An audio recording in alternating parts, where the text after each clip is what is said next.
Exatamente às 2h40 da manhã de sábado, 11 de outubro de 2025, na cidade de Ufa, capital da República do Bascortostão, um zumbido áspero começou a se espalhar pelos telhados. A princípio era um murmúrio fino, como uma vibração escapando do maquinário industrial do cinturão periférico. Traçava uma linha de tensão sobre a cidade adormecida. O que parecia um ruído comum era, na realidade, o primeiro pulso de um ataque profundo. Um enxame de drones ucranianos havia atravessado mais de 1.400 quilômetros de território russo para atingir um alvo que, até aquela noite, muitos consideravam intocável: a refinaria de Bashneft, uma peça crítica do sistema energético no coração dos Urais. Os guardas da usina foram os primeiros a perceber que algo estava errado. Das passarelas metálicas, eles viram pequenas luzes se movendo em baixa altitude, não em linha reta, mas em trajetórias interrompidas e deliberadas, como se a aeronave estivesse colada ao solo. A formação surgiu em camadas, uma vanguarda mínima, uma coluna central maior e outros retardatários que pareciam medir a pulsação do ar. Os drones pairavam abaixo dos cones de cobertura do radar, aproveitando vales, encostas ferroviárias e linhas de árvores para camuflar sua assinatura. As câmeras térmicas do complexo capturaram uma infinidade de pontos quentes e frios, movendo-se em sincronia metronômica. Houve um segundo de descrença e, de repente, o alarme industrial sacudiu o concreto. A primeira detonação atingiu com força uma torre de destilação primária. A onda de choque sacudiu as grades, quebrou a calma e sacudiu os parafusos que prendiam as escadas helicoidais. Em poucos segundos, outra onda atingiu os tanques de armazenamento, enormes cilindros cheios de petróleo bruto, que reagiram como uma garganta de aço cuspindo fogo. Flares de dezenas de metros de altura cortaram a noite. O céu ficou alaranjado e a fumaça subiu em colunas densas, sulcadas pelo vento, como agulhas negras cravadas na câmara.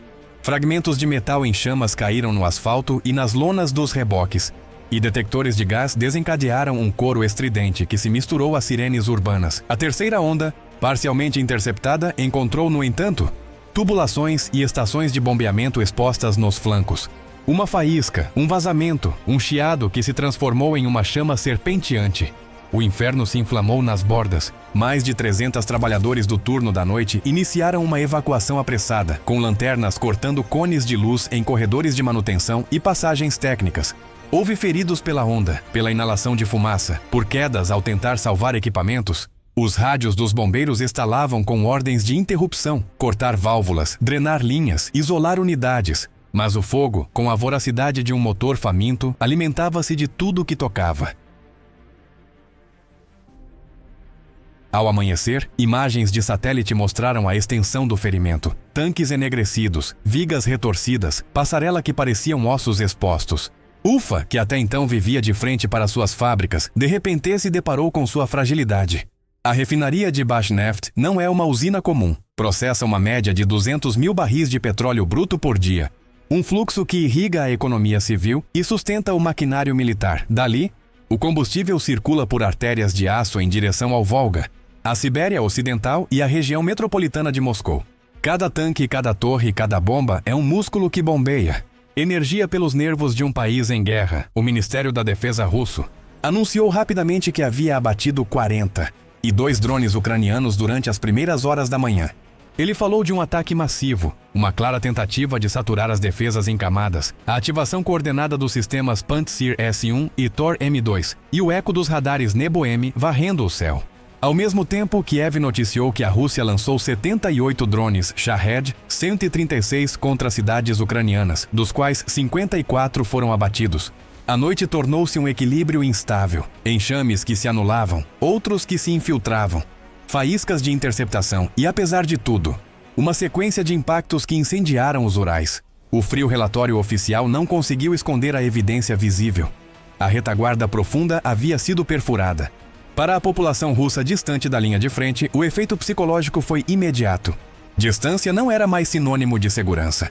Se dispositivos compactos e relativamente baratos viajam 1.400 quilômetros para iniciar incêndios que paralisam um nó de energia, nenhum mapa da Federação oferece um refúgio garantido. Canais locais mostraram vídeos do clarão nos arredores de Ufa. Sombras de fumaça cortando as estrelas, reflexos de sirenes em poças de hidrocarbonetos.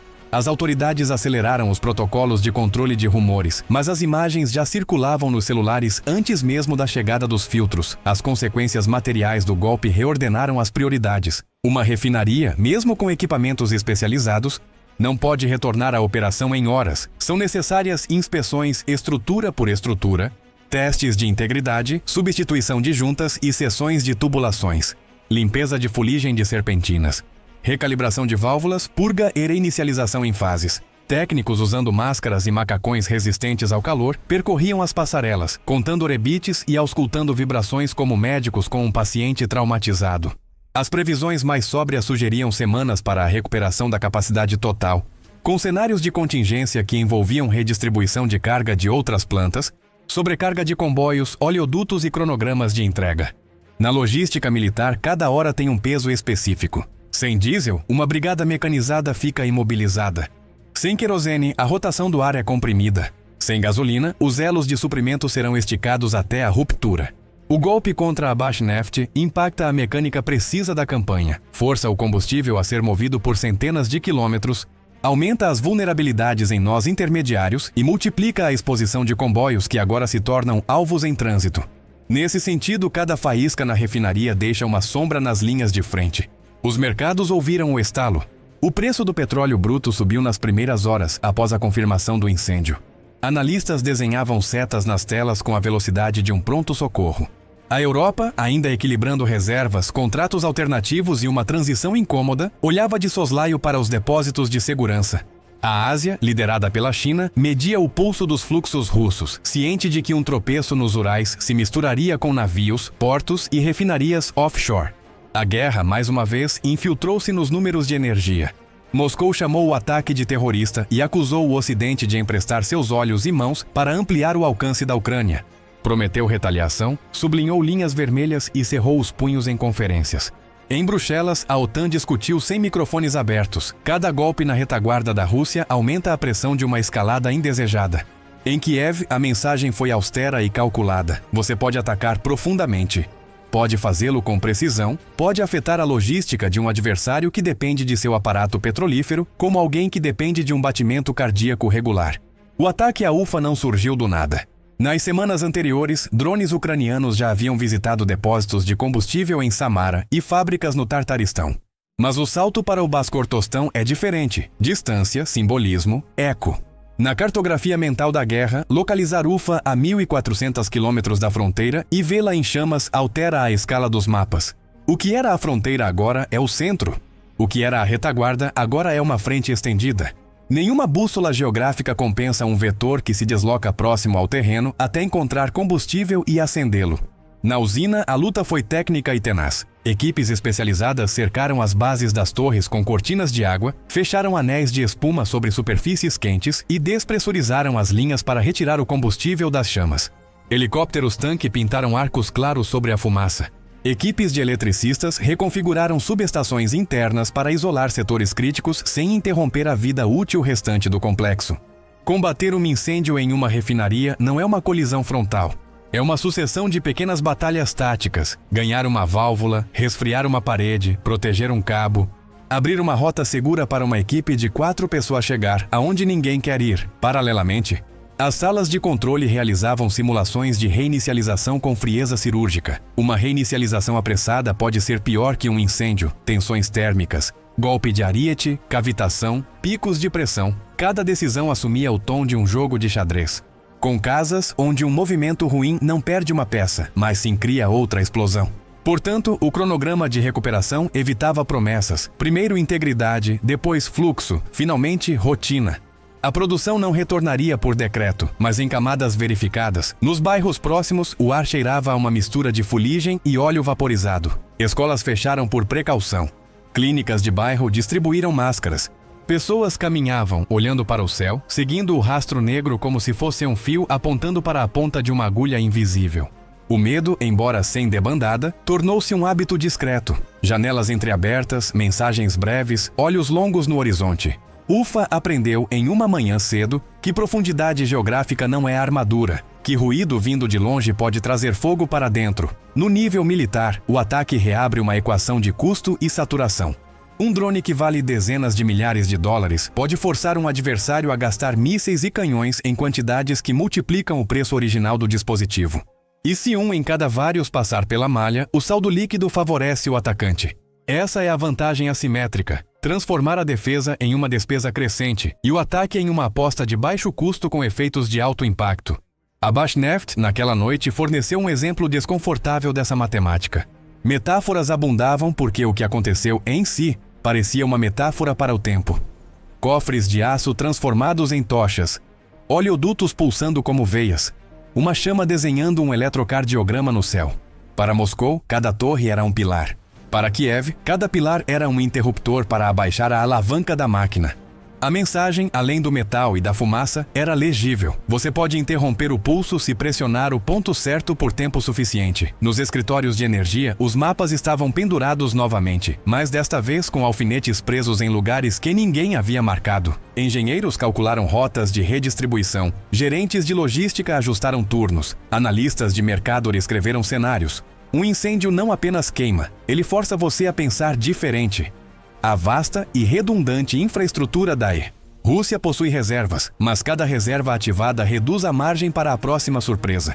E se a surpresa se repetir em outra latitude, a margem se torna uma corda. Para a Ucrânia, o golpe teve um tom sóbrio. Não foi necessária fanfarra, bastou mostrar os fatos. Drones que voam baixo, que leem o relevo, que permanecem em silêncio até incendiarem o que encontram. Uma operação mecânica que, por sua vez, comunica aos aliados que a assistência se traduz em resultados verificáveis e, internamente, oferece à população evidências tangíveis de capacidade ofensiva além da defesa. Ao cair da noite, a fumaça continuava a subir como uma fenda escura entre nuvens. O brilho havia se esvaído, mas a ferida permanecia aberta. Vigas expostas, poças de produtos, equipes exaustas retornando à base para trocar filtros e luvas. Ufa ficou olhando. O que acontecera naquele dia não exigia epílogo histórico. Não. Havia necessidade de nomear as origens remotas da guerra, nem de listar capítulos anteriores. O que importava, acima de tudo, era a precisão do tempo, a clareza do local, a força do fogo, a fria afirmação de um âmbito que torna qualquer mapa permeável. O que se seguiu, é claro, foi uma cadeia de reações, relatórios oficiais que se sobrepõem, analistas que aguçam argumentos, mercados que calculam, famílias que abrem janelas em busca de ar. Mas a frase que pairava sobre a cena era simples e difícil de refutar. Não há lugares seguros na retaguarda profunda.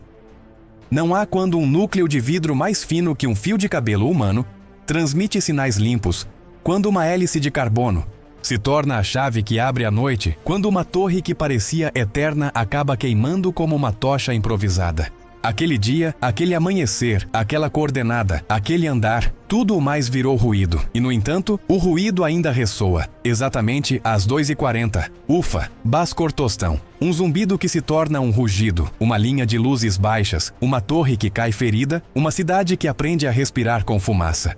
Um país que descobre que a distância não é mais um muro, mas um corredor.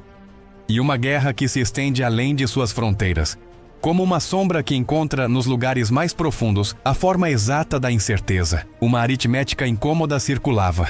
Em relatórios internos, cada interceptação consumia recursos que, combinados, excediam em muito o custo da aeronave que conseguiu passar. Cada hora extra de fogo multiplicava o desgaste das bombas, equipamentos e turnos. Cada quilômetro de combustível realocado adicionava elos e riscos à cadeia. O dia encerrou com a sensação de que a defesa, pela primeira vez naquela latitude, estava um passo atrás do ataque e que qualquer correção exigiria mais olhos, mais radares de baixa altitude, mais camadas sobre camadas para cobrir uma noite que não é mais plana, mas sim dobrada. Uma aritmética desconfortável circulava em relatórios internos. Cada interceptação consumia recursos que, combinados, excediam em muito o custo da aeronave que conseguiu passar. Cada hora extra de fogo multiplicava o desgaste das bombas, equipamentos e turnos. Cada quilômetro de combustível realocado adicionava elos e riscos à cadeia. O dia encerrou com a sensação de que a defesa, pela primeira vez naquela latitude, estava um passo atrás do ataque e que qualquer correção exigiria mais olhos, mais radares de baixa altitude, mais camadas sobre camadas para cobrir uma noite que não é mais plana, mas sim dobrada. Relatórios internos circulavam uma aritmética desconfortável. Cada interceptação consumia recursos que, somados, excediam em muito o custo da aeronave que conseguiu passar. Cada hora extra de fogo multiplicava o desgaste de bombas, equipamentos e turnos. Cada quilômetro de combustível realocado adicionava elos e riscos à cadeia. O dia encerrou com a sensação de que a defesa, pela primeira vez naquela latitude, estava um passo atrás do ataque e que qualquer correção exigirá mais olhos, mais radares de baixo nível, mais camadas sobre camadas para cobrir uma noite que não é mais plana, mas sim dobrada. O que aconteceu em seguida deixou todos em choque. Contarei no próximo relatório. Assine para não perder os detalhes minuto a minuto deste conflito.